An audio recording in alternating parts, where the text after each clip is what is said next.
দেশের মানুষের সাথে না ঈদের নামাজ পড়ার মজা যে আলাদা। আলহামদুলিল্লাহ আলহামদুলিল্লাহ। আসসালামু আলাইকুম। আশা করি সকলে ভালো আছেন। আমি খুব ভালো আছি। ফজর নামাজ শেষ করার সাথে সাথে আমরা বের হয়ে পড়লাম ঈদের নামাজ পড়ার জন্য।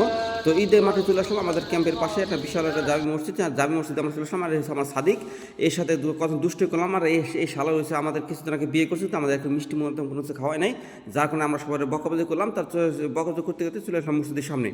আর যেহেতু ফজর নামাজের পর আমরা চলে আসছি, সেহেতু এখন পর্যন্ত সব লোক এখনো আসে সারে নাই। আর এই যে আমার সাদিকই ফটোশ্যুট করতেছে। আর মাঝখানে আমি একটু আপনাদের সবার সামনে হাজির হয়ে গেলাম যে একটু গাইস আপনারা আমার দেখেন। আর পিছনে দেখতেছেন অনেক মুয়াজ্জিনগুলো এসে বসে আছে, ওরা এখন নামাজ পড়বে। আর বলতে না বলতে সবাই সিরিয়াল ধরে আমরা বসে পড়ে নামাজ পিছিয়ে, কিন্তু আমি আজকে নামাজ আনি নেই, যার কারণে আমরা আরেকজনের পার্টিতে বসতে হয়েছে। তো আমরা সকলে ভাবছিলাম যে হয়তো বা নামাজ আমাদের লাগবে না, কিন্তু গত বছর আমাদের নামাজ লাগে না, কিন্তু এই বছর হয়তো আমাদের নামাজ লাগছে। তো আমরা একটু স্বপ্ন ভাবি নেই যে নামাজ আমাদের লাগবে না। আমরা এখন সুন্দর মতো এখানে বসে পড়ছি। বসে পড়ার পর এখানে নামাজ শেষ করলাম। নামাজ পড়া শেষ করার পর এখন আমরা সবাই মিলে আস্তে আস্তে আবার ক্যাম্পে রওনা দিলাম। মসজিদে মুনাজাত ধরছে, আমরা মুনাজাত স্বপ্ন শেষ করলাম। এরপরে দেখেন বিভিন্ন কান্ট্রির লোক, তো সব মিলে হচ্ছে বিভিন্ন কান্ট্রির লোকের সাথে একসাথে নামাজ পড়ার মজা আলাদা। আমার পিছনে দেখতে পাই পাকিস্তানি দুটো ভাই। তো মোটামুটি আমার পাকিস্তানি কিছু ভাই ওদের ফেস কার্ড খুব ভালো লাগে। আর এই পাশে হচ্ছে আমাদের মুর্শিদ ভাই। মুর্শিদ আমরা হাত থেকে সামনে দিচ্ছি, আমাদের ক্যাম্পের লোক। আর বাদ বিকেতে যে লম্বা ভাই, উনি আমাদের ক্যাম্পের লোক। আর বাদ বিকেতে আছে ওরা সবাই পাকিস্তানি, নেপালি, ভুটানি। তো এখানে সাথে আমরা চলে গেলাম গাড়িতে আসলে আনোয়ার ভাই চলে আসছে। আনোয়ার ভাই আমার সাথে দুষ্টুমি করতেছে, আমাদের সবচেয়ে বড় ভাই দোকানদার। আর সাথে রয়েছে খানসাপ, উনি হচ্ছে আমাদের পাকিস্তানি। তো আমার তো মোটামুটি ভালো লাগে, ওদের খারাপ না। আর আমাদের এখানে সবচেয়ে বেশি হচ্ছে পাকিস্তানি, ইন্ডিয়ান আর বাংলাদেশি। তো সব কিছু শেষ করার পরে চলে আসলাম আমরা আমাদের গাড়িতে।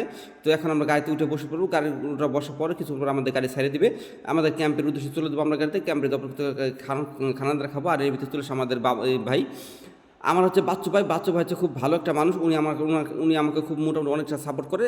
বলতে না বলতে আমাদের ক্যাম্পে চলে আসেন। আনোয়ার ভাইকে বলছে আনোয়ার ভাই চলে আসেন, গাড়ির ভিতরে কোনো খাওয়ান টাউন কোনো কিছু দিবে না, এখন চলে আসেন আমরা চলে যাই ক্যাম্পে। তো আস্তে আস্তে ক্যাম্পে নামে গেলাম। ক্যাম্পে নামার পরে এখন দেখতে সবাই মানে কুলাকুলি নিয়ে ব্যস্ত।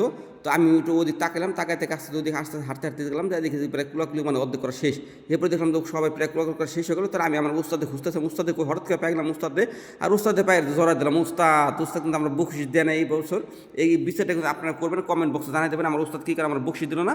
পরবর্তীতে উস্তাদের সাথে কিছু করলাম, ফটোশ্যুট করলাম। ফটোশ্যুট করার শেষে পরে উস্তাদ বললো তাদের তুমি রুমে চলে যাও, আমি কিছুক্ষণ পরে আসতেছি। পরবর্তীতে আমি চলে আসলাম আমার রুমে আস্তে আস্তে হাঁটতে চলে আসলাম। এই করতে করতে আমাদের প্রবাসী ঈদ শেষ হয়ে গেলো।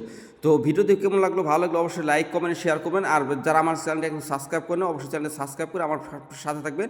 আর যদি বাংলাদেশ থেকে দেখেন অবশ্যই কমেন্টে জানা যাবেন। আর যদি আমরা প্রবাসী হয়ে থাকেন তাও আমাদের কমেন্টে জানাবেন।